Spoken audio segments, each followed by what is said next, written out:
Okay, another tip of how to encourage your child to compose or be creative in their writing and writing in a structured way is by taking an object. It could be an everyday object in your household, and your child's going to write about that object. So it's no longer just an ordinary object. This is a fascinating, mysterious object that we are going to be writing about. So this is a book, but I'm going to think about writing a whole paragraph on this book.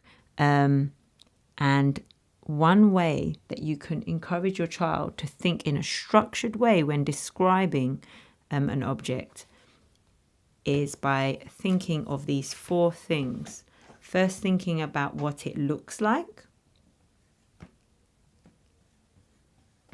So the appearance. What it might feel like. The texture of it and so on. I'm going to say the atmosphere. So that's its setting. Where is it placed?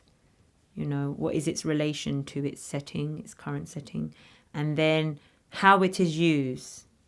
How is it used? How it is used. So what is the function of that object?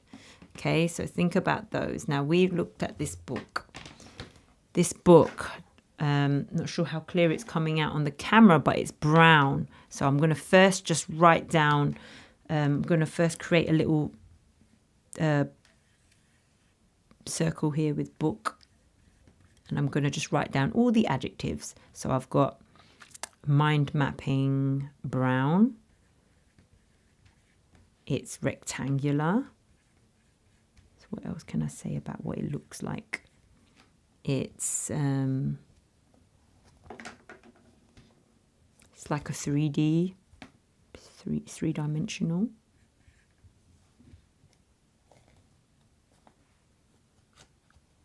It has pages. Yep, so that's 4 things there. And what does it feel like? Okay, it feels quite, in terms of weight, feels quite heavy. So I might put heavy. It feels smooth. So it feels smooth. But it also feels leathery. So I'll put leather or leathery. And the atmosphere, where is it placed? It's placed on a table. And so on. Okay, so it might be on a desk, you might say. And how is it used? Okay, this is where your child might get really creative. You know, it's used as a journal. It's used as a map creator. It's used as a song journal. It might be used as a diary. It might be used as a recorder, where you're recording files, you're recording things, you're recording accounts. So whatever your child would come up with, get them to mind map first. So they've created a little mind map, and then using that, they're going to create their sentences. So in my object is a brown rectangular book. Brown, comma, rectangular, or a brown book in the shape of a rectangle, or however your child constructs that sentence. So rectangular, sorry.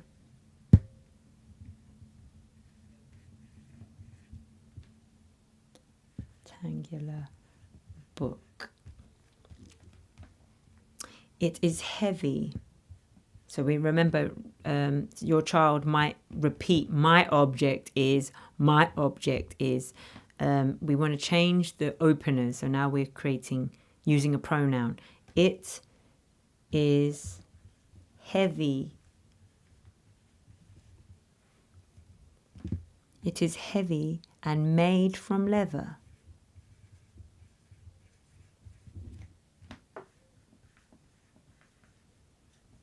Made from leather that feels smooth, or that feels rather smooth if they wanted to improve it. Feels smooth. And then you move on to the next idea. It sits on a table, or it sits at a desk. Now, because we've said it here, and your child would try and repeat it, if they do that, then you need to just encourage them, just slowly say, oh, but you've used it here already on the previous sentence. What other way can you start this sentence? So let's use an adverb. Let's use a fronted adverb. So quietly, it sits on the table. So it's personifying the book now. So quietly, your child is going to be persona. Quietly, the book sits on a desk, waiting to be used.